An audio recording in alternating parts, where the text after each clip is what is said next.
반갑습니다. 이렇게 인사합니다. 오늘 예배 가운데 표적과 기사가 치유가 나타나게 될 줄로 믿습니다. 이같이 기도하겠습니다.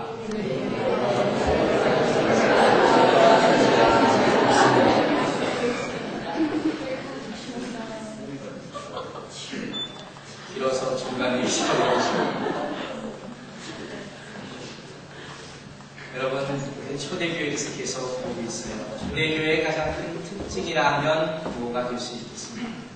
초대교회의 가장 손꼽을 수 있는 특징은 뭡니까? 바로 성령 충만한 교회라.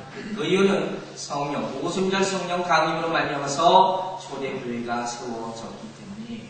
그래서 초대교회는 뭐니 해도 성령 충만하고 성령이 역사하는 교회라는 것입니다. 그런데 아울러서 이렇게 성령 충만하게 되는 교회가 됐을 뿐만 아니라 또 다른 변화가 일어나기 시작합니다.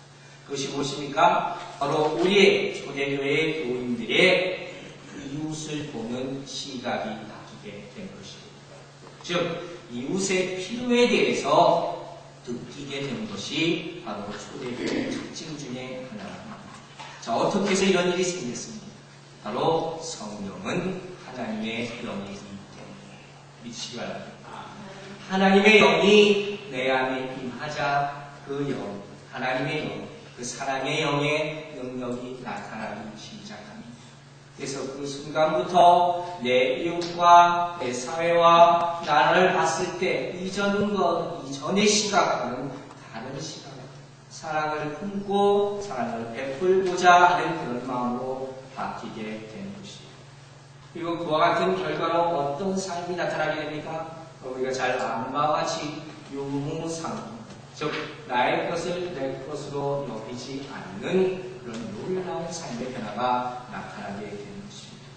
초대교회는 이와 같은 일이 있습니다. 성령 충만하고 서로 사랑이 넘치며 서로 유무상통하는 삶을 사는 이 교회가 바로 초대교회라는 것입니다. 이제 오늘 본문을 보면 이 초대교회의 특징에 더 큰 특징 한 가지가 나타나게 됩니다.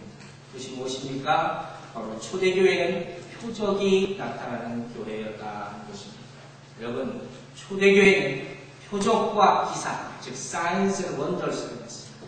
이와 같은 기적들이 계속 나타나는 교회였음을 믿으시는 여러분들 되시기 바랍니다. 그리고 우리 교회도 이와 같은 교회가 되기를 간절히 바라고 기도하는 여러분들 되시기 바랍니다. 제가 금요 예배 때 잠깐 그런 말을 언급했습니다. 지난 주일 내내 새벽 기도하면서 계속 하나님께서 기도하라고 하시는 말씀입니다. 이 교회에서도 표적이 나타나게 해주십시오. 이 교회에 기적이 나타나게 해주십시오. 이 교회의 치유의 역사가 계속해서 나타나게 해주십시오. 예배에서 생수의 강이 흘러 멈춰서 내 손을 통해서 내 팔을 통해서 그와 같은 고침의 역사가 나타나는 것을 믿으시는 여러분이 계십니다. 이와 같은 기적이 있으면 얼마나 좋을까요? 그 모습을 오늘 본문이 우리에게 보여줍니다. 자, 오늘 본문을 차례차례 살펴봅니다. 오늘 12절 부분부터 제가 천천히 이렇게 설명하기로 합니다. 오늘 본문을 보면 가장 처음으로 눈에 띄게 나타나는 모습의 특징은 무엇입니까? 바로 사도들의 권위라는 것입니다. 소위 말하는 어서리티, 사도들의 권위. 오늘 본문은 어떻게 시작합니까? 사도들의 손으로 말시다. 사도들의 손으로. 하나님의 본능이 항상 하나님의 우편에 오른손으로 나타나지 않습니다. 사도들의 역사도 어떻게 나타납니까? 사도들의 손으로 나타났다. 초대교회의 사도들의 권위가 얼마나 엄청난 것이었는가를 단도직입적으로 보여주는 말씀이 여기 있는 거예요. 그리고 우리가 아는 바와 같이 지금 캐톨릭 교회의 주장이 뭡니까? 교황. 그 교황의 권위가 얼마나 대단한 것입니까? 거의 신에 가까울 정도로 엄청난 권위와 권세가 있는 교황입니다. 그것이 언제부터 시작했습니까?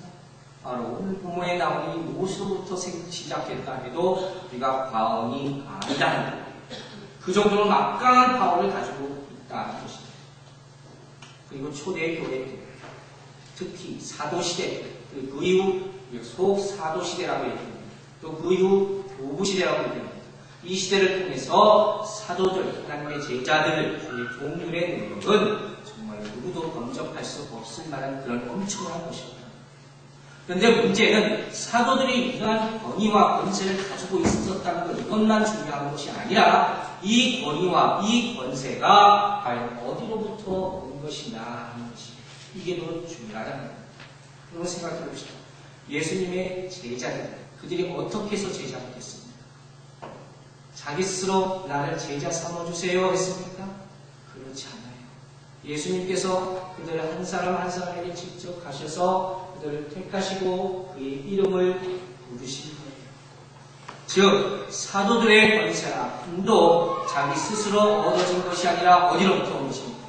하늘로부터 온 것이라는 것이에요. 여러분, 교회의 권세는, 사도의 권세는, 하나님이 세운 모든 것들의 권세는 from 하늘로부터 온 것이라는 것을 믿는 여러분이 계십니다. 우리가 born again 한다, 거듭났다는 거예요. born again, again이라는 단어의 의미가 뭐라고 했습니까? 나는 우리가 아는 바와 같이 다시 태어나는 거예요. 또 다른 의미가 있죠. 뭡니까? born from above. 위로부터의 거듭남이에요. 내가 뭘 해가지고 거듭날 수 있다는 말이 아니라 하늘로부터의 역사가 있어야지 거듭날 수 있다 하는 것입니다. 교회의 권세도 이런 것이에요. 교회에서 일어나는 모든 일의 능력은 어디로부터 옵니까? 그래서 말씀드리지만 여러분도 아니고 저도 아니에요. 하늘로부터 온다는 사실을 기억하시라는 것입니다. 여러분, 사도가 되기 위한 세 가지 조건이 있다고 합니다. 아마 들어보셨을 거예요. 어떻게 하면 사도, 특별히 예수의 12제자가 불림을 할 수 있겠냐 하는 것입니다. 첫째는 뭐겠습니까? 어떻게 하면 사도가 될 수 있습니까? 예수의 3년 동안의 공생 기간에 그와 함께 사역을 한 사람, 이 사람이 사도입니다. 또 하나 사도가 되기 위한 조건은 뭐겠습니까? 예수 그리스도께서 십자가에 못 박혀 돌아가셨을 때 그것을 목격한 사람입니다. 그걸 목격한 사람이 사도라 불릴 수가 있다는 거예요. 마지막 하나 더 추가하면 뭐가 있겠습니까? 부활하신 예수 그리스도를 목격한 사람. 부활의 진리, 이 세 가지가 있어야지 비로소 사도로 불릴 수 있게 되는 거예요.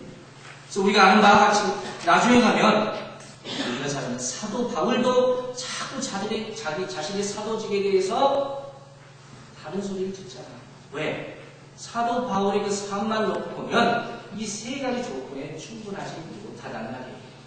그러나 어쨌든 사도 바울을 한 것이 직접 세운 사도라. 성경은 이렇게 얘기하고 있다는 것이에요. 그런데 이와 같은 모든 조건을 갖췄다 할지라도 이들 스스로가 하나님 예수님을 따라다니면서 이러한 조건이 충족하게 삶을 살았냐는 거예요. 그렇지 않다는 거예요. 주님께서 제자들을 찾으셨고 주님께서 제자들을 임명하셨어요. 친히 그의 이름을 부르시고 그에게 모든 은혜를 주셨어요. 게다가 뭐까지 허락하십니까? 십자가에 못 박혀 돌아가시고 부활하시고 승천한 후에 뭘 주셨어요? 권세를 주셨다 했어요. 마태복음 18장 18절은 뭐라고 해요? 하늘과 땅의 권세를 내게 주셨어요. 하늘의 권세가 예수 그리스도에게 임합니다. 이 예수 그리스도의 권세를 믿는 자들에게 특히 사도들에게 그 권세가 임합니다. 그리고 그 권세가 내가 믿을 때 나에게 동일하게 믿는 여러분이 되시길 바랍니다. 이게 중요한 거예요. 그런데 이와 같이 권세를 받지 않았습니다. 능력을 받지 않았습니다. 근데 그것도 부족해서 예수님께서 이 사도들을 초대교회의 지도자들로 세우면서 부여한 또 하나의 능력이 있어요.